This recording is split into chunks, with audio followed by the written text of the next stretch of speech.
Assalamualaikum warahmatullahi wabarakatuh. Baik, saya atas nama Mutmainnah dengan NIM 1912101 membahas mengenai materi 3, 5, dan 7. Pada materi 3 membahas mengenai sistem pengendalian manajemen sektor publik.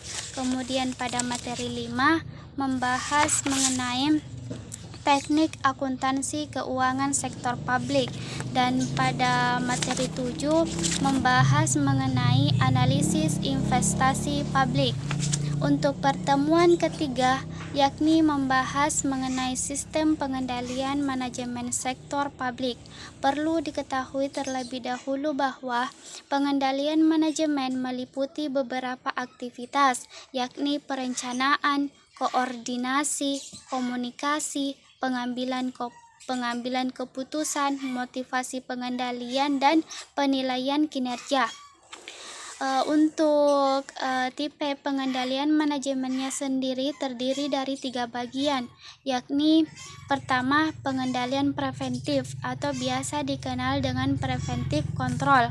Dalam tahap ini, pengendalian manajemen terkait dengan perumusan strategi dan perencanaan strategik yang dijabarkan dalam bentuk program-program. Kemudian yang kedua mengenai pengendalian operasional atau biasa dikenal dengan operational control. Nah, ini terkait dengan pelaksanaan pengawasan program yang telah ditetapkan melalui alat berupa anggaran. Anggaran di sini disebutkan bahwa perhubungan antara perencanaan dan pengendalian. Kemudian yang ketiga mengenai pengendalian kinerja. Nah, pada tahap ini pengendalian manajemen berupa analisis evaluasi kinerja berdasarkan tolak ukur dan program-program yang akan dilaksanakannya. Kemudian di sini juga terdapat struktur pengendalian manajemen. Nah, struktur dalam pengendalian manajemen ini sendiri tujuannya dibuat sebagai pusat pertanggungjawaban yang terdiri dari beberapa bagian. Yang pertama sebagai basis perencanaan, pengendalian, dan penilaian kinerja manajer dan unit organisasi yang dipimpinnya. Kemudian yang kedua untuk memudahkan mencapai tujuan organisasi. Kemudian yang ketiga, memfasilitasi terbentuknya goal concurrence. Kemudian yang keempat, mendelegasikan wewenang dan tugas ke unit-unit yang memiliki kompetensi sehingga mengurangi bebas risiko yang terjadi pada pusat manajer. Kemudian yang kelima, mendorong kreativitas dan daya inovasi dalam bekerja. Kemudian yang keenam, sebagai alat untuk melaksanakan strategi dalam berorganisasi. Kemudian yang terakhir, membahas mengenai sebagai alat pengendalian anggaran. Jika disebutkan bahwa apa sih tujuan manajer pusat pertanggungjawaban itu? Nah, tugas dalam manajer pertanggungjawaban itu adalah untuk menciptakan hubungan yang baik, yang optimal antara sumber daya input yang digunakan dan output yang dihasilkan dikaitkan dengan target kinerja pada suatu perusahaan. Kemudian, adapun pusat-pusat pertanggungjawaban.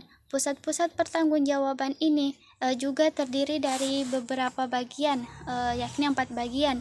Ada yang namanya pusat biaya.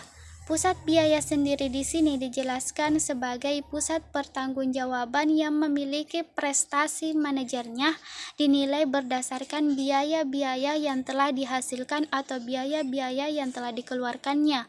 Kemudian yang kedua, ada namanya pusat pendapatan. Pusat pendapatan ini adalah pusat pertanggungjawaban yang prestasi manajernya dinilai berdasarkan pendapatan yang dihasilkannya. Contohnya seperti dinas, pendapatan daerah, dan pusat pemasaran.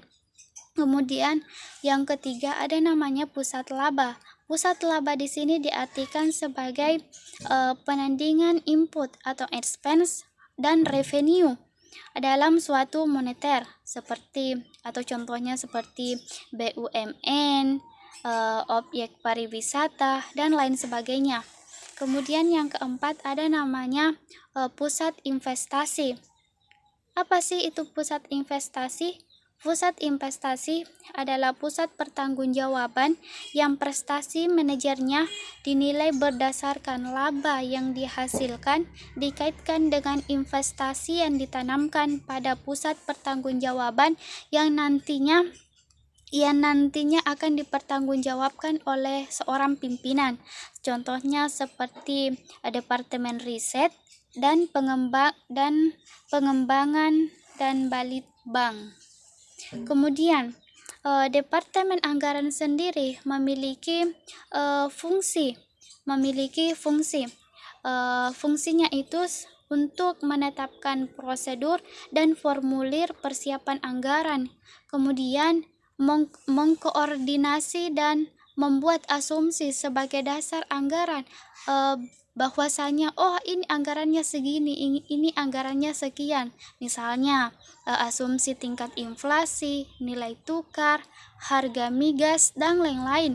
Kemudian fungsi yang selanjutnya membantu mengkomunikasikan anggaran ke seluruh bagian dalam organisasi.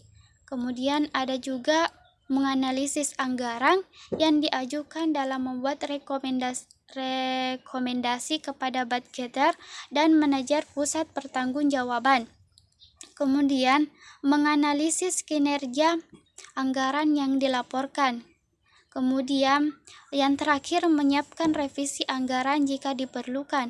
Jika diperlukan pasti kita akan membuat revisi-revisi dari yang sebelum-sebelumnya. Apakah ini cocok atau tidak? Kemudian kita melangkah pada proses pengendalian manajemen sektor publik. Proses pengendalian manajemen sektor publik sendiri ini pada suatu organisasi dapat dilakukan dengan cara bisa dengan komunikasi formal maupun informal. Aktivitas formal dalam organisasi sendiri di sini terdiri dari 5. Yang pertama, perumusan strategi, kemudian perencanaan strategi, itu kita dalam merencanakan. Kemudian ada namanya penganggaran dan pengukuran kinerja. Apa sih itu perumusan strategi dalam pengendalian manajemen sektor publik? Nah, dalam perumusan strategi manajemen sektor publik ini sendiri merupakan proses awal untuk proses awal untuk kita mengajukan sebuah visi misi, tujuan dan saran bagaimana perusahaan itu akan dibawa dengan target, arah dan kebijakan serta strategi organisasi yang selanjutnya akan dilaksanakan supaya apa yang kita lakukan itu bisa efektif dan bisa mencapai tujuan. Kemudian ada namanya perencanaan strategi atau biasa dikenal dengan strategic planning. Pengendalian manajemen ini diawali dalam perencanaan strategik. Perencanaan strategik itu adalah proses pemantauan program-program dan aktivitas proyek yang akan dilaksanakan pada suatu organisasi, bagaimana dalam penentuan jumlah alokasi sumber daya yang nantinya akan dibutuhkan. Kemudian yang terakhir ada namanya penganggaran dan pengukuran kinerja. Penganggaran sendiri di sini dijelaskan merupakan tahap yang paling dominan karena memiliki karakteristik yang agak berbeda dengan penganggaran pada sektor swasta. Perbedaannya itu terletak pada pengaruh politik dan proses penganggarannya. Kemudian ada namanya pengukuran kinerja. Pengukuran kinerja atau biasa dikenal dengan penilaian kinerja merupakan bagian akhir atau tahap akhir dari proses pengendalian manajemen yang dapat digunakan sebagai alat pengendaliannya. Nah, peran penting adanya penghargaan dalam suatu organisasi akan mendorong tercapainya tujuan organisasi untuk menciptakan kepuasan setiap individu dalam setiap dia bekerja. Pada materi selanjutnya yakni pertemuan kelima membahas mengenai teknik akuntansi keuangan sektor publik. Sektor publik atau standar akuntansi sektor publik adalah prinsip-prinsip akuntansi yang diterapkan dalam menyusun dan menyajikan laporan keuangan organisasi sektor publik. Untuk kendala-kendala tersebut yang dimiliki pada teknik akuntansi keuangan sektor publik ini ada namanya faktor materialitas atau materiality. Kemudian ada namanya konsekuensi, keseragaman, keterbandingan, dan ketetapan waktu. Ini semua adalah kendala-kendala yang dimana di dalamnya terdapat standar akuntansi keuangan sektor publiknya. Kemudian ada beberapa hal yang harus dipertimbangkan dalam penetapan standar akuntansi sektor publik.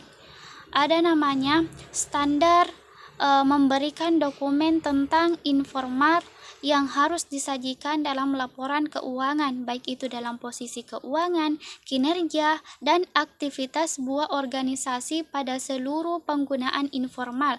Informal itu apa? Informal itu orang yang di dalam perusahaan yang mengatur mengenai berjalannya perusahaan.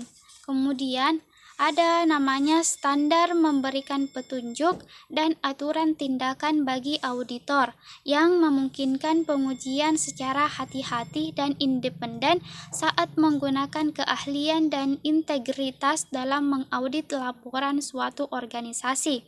Kemudian ada namanya standar memberikan petunjuk. Standar memberikan petunjuk artinya memberikan arahan tentang kumpulan data yang perlu disajikan yang berkaitan dengan berbagai variabel yang pusatnya dipertimbangkan dalam bidang perpajakan, regulasi, perencanaan dan regulasi ekonomi serta peningkatan efisiensi ekonomi dengan tujuan sosial lainnya. Kemudian ada namanya standar menghasilkan prinsip dan teori yang penting bagi seluruh pihak yang berkepentingan dalam disiplin ilmu akuntansi. Kemudian ada juga teknik akuntansi keuangan publik. Teknik akuntansi keuangan publik ini terdiri dari beberapa bagian. Ada namanya akuntansi anggaran, akuntansi komitmen, akuntansi dana, akuntansi kas, dan akuntansi akrual. Apa sih itu akuntansi anggaran? Perlu diketahui terlebih dahulu bahwa akuntansi anggaran merupakan praktik akuntansi yang banyak digunakan dalam organisasi sektor publik, khususnya pemerintahan, yang mencatat dan menyajikan akun operasi dalam format yang sama dan sejajar dengan anggarannya. Tujuan akuntansi anggaran sendiri di sini dijelaskan bahwa untuk menekankan peran anggaran dalam siklus perencanaan, pengendalian, dan akuntabilitas. Kemudian, alasan yang melatar belakangi teknik akuntansi anggaran adalah bahwa anggaran dan realisasi harus selalu dibandingkan sehingga dapat dilakukan tindakan koreksi apabila terjadi varians atau kesalahan atau selisih dalam penjumlahan dalam laporan keuangan yang telah dibuat oleh perusahaan tersebut. Kemudian ada namanya akuntansi komitmen. Akuntansi komitmen adalah sistem akuntansi yang mengakui transaksi dan mencatatnya pada saat order dikeluarkan. Artinya, dia berkomitmen atas apa yang telah dicatat dan dikeluarkan barang yang sudah dibeli. Kemudian, akuntansi komitmen juga ini terkadang hanya menjadi subsistem dari sistem akuntansi utama yang dipakai organisasi. Kemudian, tujuan utama akuntansi komitmen adalah pengendalian anggarannya agar mendapat mengendalikan anggaran, ia perlu mengetahui berapa besar anggaran yang telah dilaksanakan atau dikeluarkan oleh perusahaan jika dihitung berdasarkan order yang telah dikeluarkan. Akuntansi komitmen ini berfokus pada order yang dikeluarkan. Artinya kita harus benar-benar fokus pada apa yang dikeluarkan pada akuntansi komitmen ini. Kemudian ada namanya akuntansi dana atau biasa dikenal dengan fund accounting. Fund accounting ini dalam tahap awal perkembangan akuntansi dana dimaknai sebagai dana kas atau cash fund. Tiap-tiap dana tersebut harus ditempatkan pada laci atau cash drawer secara terpisah. Namun, saat ini dana dimaknai sebagai entitas anggaran dan entitas akuntansi yang terpisah termasuk sumber daya dan non-kas, baik itu utang yang diperhitungkan di dalamnya. Kemudian, pada teknik akuntansi keuangan publik juga terdiri dari akuntansi kas. Akuntansi kas itu dicatat pada saat kas diterima atau pada saat kas diterima dan dikeluarkan dicatat ketika kas dikeluarkan. Kemudian kelebihan kas sendiri atau cash basis adalah mencerminkan pengeluaran yang aktual, real, dan objektif. Kemudian ada namanya akuntansi akrual. Akuntansi akrual ini dianggap lebih baik dibandingkan dengan akuntansi kas. Kenapa? Karena teknik akuntansi berbasis akrual diyakini dapat menghasilkan laporan keuangan yang lebih dipercaya, lebih akurat, dan komprehensif dan relevan untuk pengambilan keputusan. Kemudian perlu juga diketahui bahwa kita dalam teknik akuntansi sektor publik ini kita perlu yang namanya sistem akuntansi keuangan daerah. Tujuan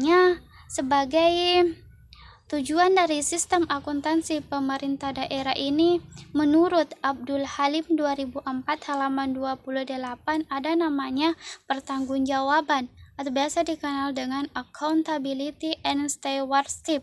Kemudian yang kedua ada namanya manajerial. Kemudian yang ketiga pengawasan. Untuk materi selanjutnya yakni analisis investasi publik. Pertama, program investasi publik atau biasa dikenal dengan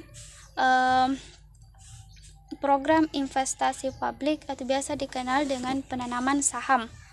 Dalam melaksanakan fungsi pelayanan masyarakat, pemerintah dihadapkan pada masalah pengambilan keputusannya, yakni baik itu dalam pengambilan keputusan investasi ataupun dengan pengambilan keputusan lainnya. Perlu di sini kita fokus pada perhatian yang ditujukan untuk mengintegrasikan kebijakan dengan pengeluaran manajemennya. Pertama, kita harus memastikan terlebih dahulu bahwa program investasi publik yang diajukan merupakan program yang komprehensif atau biasa kita kenal dengan komprehensif itu secara menyeluruh. Kemudian, kita harus memperkirakan pengeluaran yang dibutuhkan di masa yang akan datang. Kemudian, mengevaluasi relevansi proyek-proyek yang ada. Kemudian, mengembangkan analisis dan perencanaan untuk pengeluaran investasi dan pengeluaran rutinnya. Sebelum itu diambil keputusan untuk melakukan investasi. Untuk menentukan investasi perlu dilakukan evaluasi, di mana mencakup inventarisasi investasi menurut daftar, kemudian cakupan layanannya, tambahan cakupan layanannya, evaluasi kelayakan investasinya, bahkan sampai dengan kriteria kelayakan investasi yang meliputi subjek-subjeknya. Kemudian ada namanya penentuan kebutuhan investasi publik. Ada beberapa cara dalam menggolongkan usul-usul investasi. Salah satu dalam penggolongannya yaitu ada namanya investasi penggantian, investasi penambahan kapasitas, dan investasi baru. Untuk pengeluaran investasi untuk penggantiannya sendiri merupakan barang modal yang mengikuti pola umur manfaat barang modal, di mana bila umur ekonomi barang modal telah habis, maka perlu pembelian barang modal baru untuk menggantinya. Jadi umurnya tidak selamanya menentu di situ. Kemudian ada namanya investasi penambahan barang modal yang perlu dilakukan bila terjadi tuntutan peningkatan cakupan pelayanannya. Kemudian ada namanya investasi, di mana investasi dapat juga berupa investasi baru yang belum ada sebelumnya. Kemudian kita membahas mengenai aspek kelayakan investasi. Aspek kelayakan investasi ini terdiri dari 4 bagian. Yang pertama ada namanya aspek teknis, aspek sosial dan budaya, aspek ekonomi dan finansial, dan aspek distribusi. Aspek teknis ini merupakan bagian penting dari analisis investasi yang harus dipertimbangkan. Kemudian ada namanya aspek sosial dan budaya. Ini menyangkut mengenai pertimbangan pendistribusian pelayanan secara adil dan merata. Kemudian aspek ekonomi dan finansial ini meliputi kegiatan menganalisis apakah suatu proyek yang perlu diusulkan memberikan kontribusi yang nyata terhadap pembangunan perekonomiannya. Kemudian ada namanya aspek distribusi. Aspek distribusi ini menjelaskan mengenai keputusan apa yang perlu dilakukan yang dikaitkan dengan masalah distribusi pelayanan pada sektor publik atau sektor pemerintahan ini. Kemudian kita juga perlu mengetahui bahwa dalam analisis investasi sektor publik ini memiliki beberapa faktor yang mempengaruhi investasi publik. Yang pertama ada namanya tingkat diskonto yang digunakan, tingkat inflasi atau biasa dikenal dengan tingkat kenaikan harga. Kemudian ada juga risikonya, risiko dan ketidakpastiannya. Kemudian ada namanya capital rationing. Capital rationing ini merupakan keadaan ketika organisasi menghadapi masalah ketersediaan dana untuk melakukan pengeluaran investasinya. Kemudian dalam capital ration ini perlu diperhatikan bahwa faktor-faktor di atas penilaian investasi publik juga harus memperhatikan, yakni yang namanya tingkat utang pemerintahnya, kemudian ada namanya tingkat kesepakatan sosial yang dikorbankan, kemudian ada namanya social time preference rate. Kemudian juga di sini dijelaskan bahwa teknik dasar penilaian investasi publik ada namanya identifikasi kebutuhan investasi yang memungkinkan kita untuk dilakukan organisasi sektor publik yang dihadapkan pada banyak alternatif investasi untuk mencapai tujuan organisasi pada suatu perusahaan. Kemudian yang kedua, kita harus juga menentukan semua manfaat dan biaya-biaya dari proyek hasil yang telah diinvestasikan. Kemudian setelah itu kita menghitung manfaat dan biaya dalam rupiahnya. Kemudian yang keempat, memilih proyek yang memiliki manfaat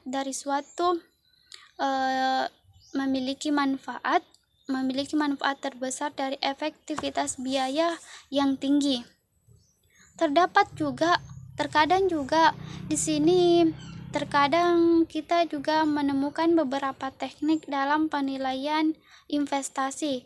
Ada 2 metode yang membedakannya. Ada namanya metode penilaian investasi tradisional, dan yang kedua ada namanya metode aliran kas yang didiskontokan.